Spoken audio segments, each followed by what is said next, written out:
किन फोन गर्यो हेलो कहाँ हुनुहुन्छ ए घरमै बसिरहेको छु। माथि किचनमा जान्छ एकछिन छिटो किन हो जानु न पहिला छिटो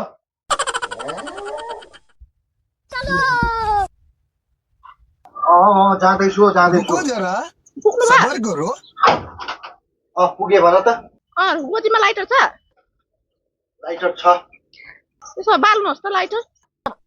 अँ, केही भयो अह केही भएन भएन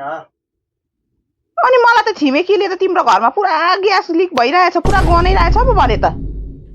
केही भएन तपाईलाई हे हरि राम कृष्ण जगन्नाथ प्रेमानंद ये क्या हुआ हेलो बाय अनि बाय केही भएन तपाईलाई भनेको गुड बाय केही भएन हैन म त कस्तो ढुकढुक भयो नि हौ ग्यास लिक भएछ ला अब के हुन्छ भनेर ल ल ल आफ्नो ख्याल राख्नु ल ध्यान राख्नु है राम्रोसँगले ख्याल राख्नु आफ्नो खानाहरू खानु ओर्नु म भरे आउँछु तपाईँ त ख्याल गर्दैन नि फेरि आफ्नो बात कुछ समझ न आए